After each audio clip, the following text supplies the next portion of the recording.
What's up, everybody? It's B-Baby 101. Welcome back to my channel. I know it's been a minute, so I won't bore you with my excuses why I've been away, but I will ask that if you like any of the videos that you've ever seen on my channel and you think they're just super awesome, go ahead and click that subscribe button and let me know what videos you guys would like to see in the future, because I honestly sometimes just don't know what you guys want to see. And if you want to see anything, just let me know. Any reviews or anything like that, let me know and I'll be sure to get those videos out for you. Now that that's out the way, let's go ahead and get into the video. Okay, you guys, as you probably can tell from the title, this is going to be a story time video on the time my sister was lighting and throwing matches on somebody's weave. Okay, and first of all, before I get into this story, I want to let you guys know we were young and we reformed. We're not like that anymore. Okay, so please don't judge me, and if you happen to judge me, everybody has a past and I'm sure you do too, boo. Okay, so let's get into the story. So this had to have been my sophomore year. It was my sophomore year because I remember my older sister was a senior and she just happened not to be at school that day. But let me give you the backstory on this so that when you finally hear or whatever I tell you the story, you understand why I went there. Okay, so my sister was dating this guy and I actually loved him like a brother, and he cheated on her. Like, went to two different schools, and he got caught on the stairwell with the girl. So after that, you know, they just kind of broke up. She was devastated. I never seen her like that before. And this is my twin sister. We're extremely close. So like, if you see somebody that you love like that hurt so much, you already know that you just down to do whatever it is that they need to do to feel better. If that means getting in the car and riding on them, or, you know, crying by their side, you know, whatever it is that y'all do. The girl ended up getting expelled from the school that he got caught on a stairwell with, doing things. I won't say what things because I don't know, but she wasn't at that school anymore. She knew about my sister, which was the sad part. She knew, and she still decided to mess with him. So guess where this bitch went to school? That's right, our school.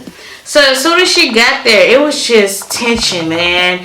And I still ride for my sister. Like, I don't know what y'all do, and even though I am older and I understand those actions were just not necessary, I'm ready to ride and die for mine. Okay, so when the girl got there, it ain't no talking. You know, we were just like, we never ran up on her because we're not that type of people. We're not gonna start nothing, but we will finish it.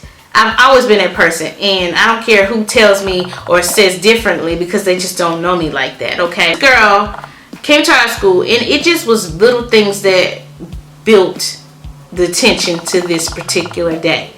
And my sister we used to say all the time, you know, okay, you know how when somebody has synthetic hair, you can tell it's not human, it's really shiny and waxy. Okay, so she'd always wear her hair in a ponytail. Her hair would be ashy and the bun would be super shiny. And so my sister was like, that shit look like it's about to catch on fire. And I'd be like, yeah, girl. It was little mean things that we were doing because we just was like, it's just no way you gonna do what you did and then come to my school and just be like floating around here like it's cool. You know what I'm saying? So like I said, it was a lot of little things that led up to this particular day. For some reason, my sister and I had the same 7th period class, like right next door to each other, and I was taking my daily nap, right? I don't even know where the teacher was, if she was in the building, if she wasn't in the building. I was knocked out and I was peaceful. And we were getting ready to go home, and I was getting ready to, I would always wait for my sister to come. I always wait for her to come out her class. And I remember she didn't come out like right away. And I didn't think anything of it until this guy, I don't even remember his name. He just walked out the class and was like, you better go get your sister. And then as soon, like not even as soon as I turned, like I heard her before I saw her.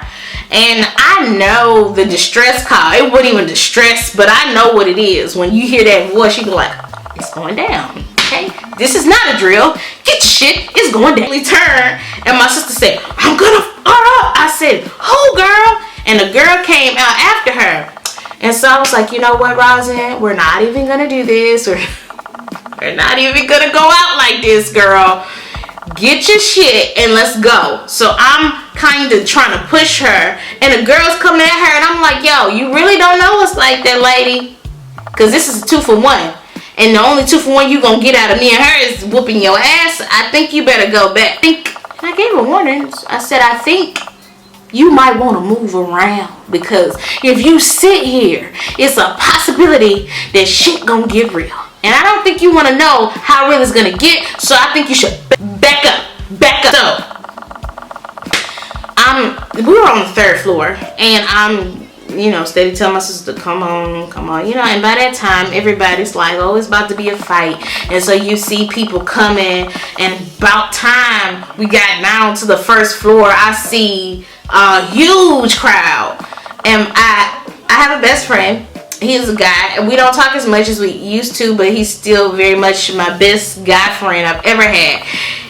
I remember him turning. He wasn't turning up in a sense like he would put his hand on a woman, but he was turning up. He was turned because he saw us turn. And I don't know how you are with your friends, but when it's like fire, we all turn up at the same time. He turned. He got turned, right?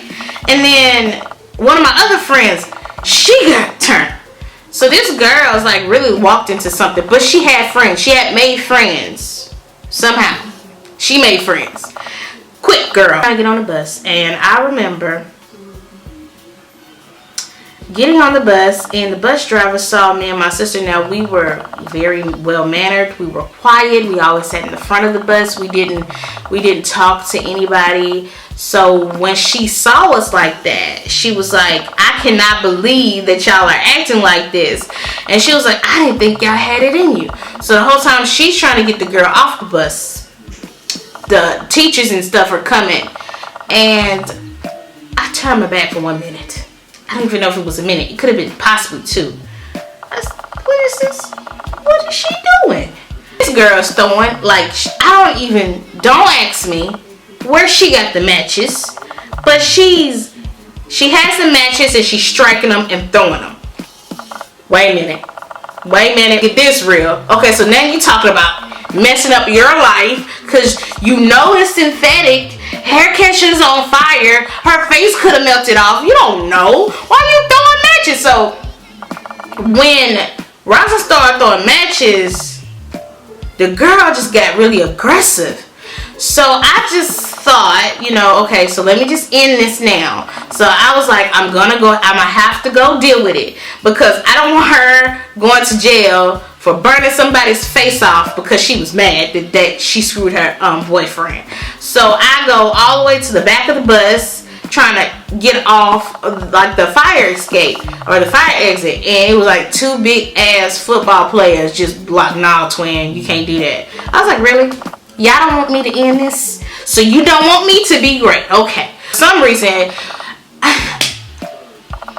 saw the matches, but I don't know why I didn't stop her and say, bitch, you could go to jail. I didn't do none of that until afterwards. So, I don't know what. I mean, like, I know people sometimes think I'm stupid, and sometimes I'm not stupid. I'm very educated. I just do a lot of stupid shit. Why did I think that I could fit my fat ass out the goddamn window? You know, the windows in the buses that only go halfway down. So, I thought about it, looked at it, went stuck my head out the window and everything, and I said, nope, you're not that dumb. Okay. We finally get it under control. Everybody was like telling me and my sister to calm down. I was like, y'all, please, don't jump in. You don't want it. So I get home, we tell my sister what happened, because she was actually getting ready to graduate, and they didn't, and she was like, it was senior skip day or something, and she just wasn't there. And we told her, and she was, you know, giving us advice. Thank goodness. So I said, okay, it's not gonna go down like this. It's gonna be me and you, Rosalind. We're gonna go talk to her. I'm telling you now. We're gonna have to do what we need to do. This is like mafia type shit. I was just like, we're gonna do what we gotta do as she pop off, okay? So Monday comes, we go to school, and all of a sudden it's just a crowd again. So I walked up to her and I was like, what's your problem? Just like that. What's your problem? And, well, I heard she ain't like me. I said, well, bitch, you know why she don't like you. Let's not act stupid, bitch. You know why she don't like you. Pearls, bitch. I said, listen, so this is what we're not gonna do. I said, my sister is hurt by what you did, but you're not gonna run up on her in a disrespectful manner and think that you can't or won't be handled, because we don't do that over here. You know what I'm saying?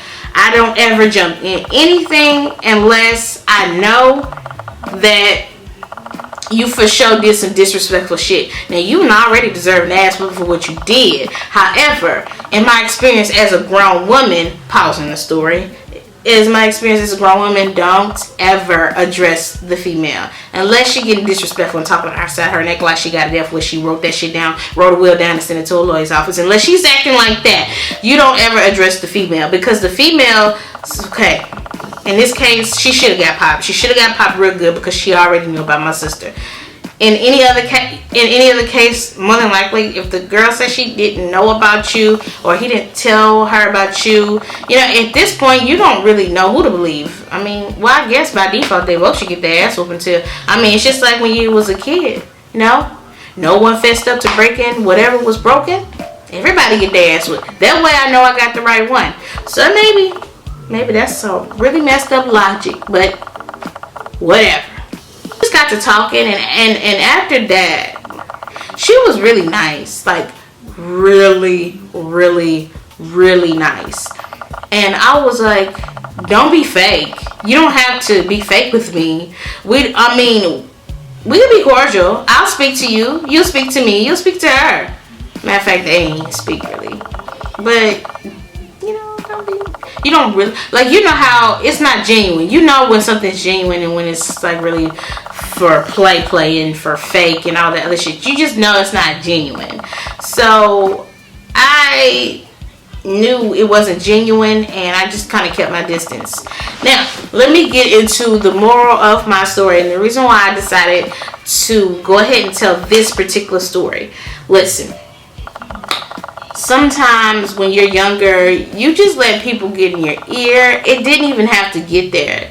You know what I'm saying? Maybe, I don't know, and I can't tell you what happened in the classroom between my sister and this chick for my sister to go off, but I knew it had to be something, because she doesn't just go off. You know what I'm saying? It's like she doesn't. So I knew it was something, and that's why I was ready to ride. Okay? But when I go back and I look at it, it's more so, thank you for allowing me to go through that growing experience, because now I know better. Now I'm smarter, and I don't put myself in dumb situations. And I always say this: don't be so quick to slap a bitch. I mean, at least hear her story. And if you determined at the end of the story that, you know, she still deserved to be slapped and beat down, go ahead. Do what you got to do. I'm not condoning violence. But if that's what you felt in your spirit, who am I to stop you? Okay?